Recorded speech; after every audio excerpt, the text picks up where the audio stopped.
I'm Brooke Maree and I'm a Babywearing educator and consultant based in Brisbane in Australia. And I'm really looking forward to talking to you today about the Marsupi baby carrier and showing you how to set it up correctly and safely with your baby. It's a beautiful, lightweight, easy to use carrier that can be used from 3.5 kilos up to 15 kilos. You can carry your baby facing into you for a great snuggle or over onto your hip as they get a bit older and more curious as well. So you want to start by finding the logo here on the waist belt, making sure that it's upright and not upside down. Once that's there, placing it onto your waist. I like to come a little bit around to the side to make sure I can see what I'm doing and just secure that nice and firmly there on my waist. Then I'm going to turn it back to the front, making sure it's center on my body. Once I'm happy with that, I'm now ready to pick my baby up. So what I want to be able to do is just gently tilt my head down and be able to kiss the top of my baby's head. And that's where I know I'm going to meet their bottom with the carrier. And as they get longer and bigger, that carrier waist belt will move down ever so slightly. But we want it nice and high to start with. So once I've picked my baby up, I'm going to keep a secure hand on them at all times as I'm placing them into the carrier and securing it. I'm going to bring this back panel up over their back smoothly, keeping that hand there on them. I'm going to put one shoulder strap over my shoulder and then the other.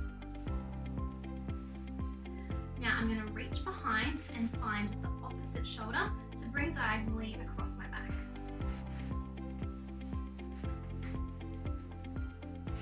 Once I've got it here, I'm going to keep a hand on my baby and just nicely, firmly pull that to secure baby in the carrier. We don't want to have it close up to our neck and we don't want it slipping off our shoulder either. So just in the middle there of our shoulder is the perfect place. But once I'm happy with that firmness, I'm going to bring that strap along the back panel and secure it on the Velcro there. And then I'm ready to tighten the other side. So reaching again, making sure you don't twist it along the way. Going to make sure that's in the center of our shoulder, giving a nice pull, and then securing it on the Velcro. Now you're all secure, we're going to finalize the carry by doing a pelvic tuck with our baby. So you simply reach in, holding their thighs, and what you're going to do is scoop their pelvis up and towards you. So it's a scooping motion like so. And what that does is really help to round baby's spine into the carrier and prop their knees up in the hip healthy M position. And then you're pretty much all set up.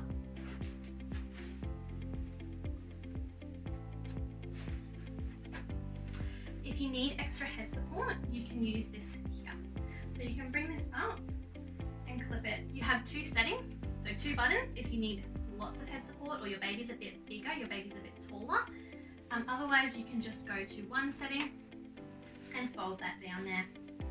So for little newborns, supporting them all the way up to about the bottom of their earlobe provides a really good neck support for them. So we always want their airways to be clear, and I'll go over the TICS guidelines now. So T stands for tight. We always want baby to be nice and tight and firm in the carrier. You should be able to confidently let go and they don't move. They move with you and not away from you. In view means you can see their airways at all times and they're in view to you, and your baby is as well. They're not smothered in the carrier and fabrics covering them, they're completely in view. C is chin off chest, so their chin is off their chest, and if you want you can even put two fingers between their chin and their chest, and that way we know that they're not slumping in the carrier, which could be an airway issue. K stands for close enough to kiss, so like we said at the start, gently propping your head down and you can kiss the top of their head. We don't want to be extending our neck and trying to kiss them, that way they're a little bit too low. So just a little look down and they're right there. And S is a nice supported spine. So that spine is curved and supported firmly in the carrier as well. So always monitor your baby while you're carrying them, making sure their airways are clear at all times and they're in view to you. To get your baby out of the carrier, we're just going to reverse how we put them in. So slowly taking your time, and now you want to place a secure hand on your baby as you're removing them. Take your time, slow and steady, off one shoulder, reaching in, holding your baby as you take them off the other. And that's how you do a nice, safe and secure carry with your baby.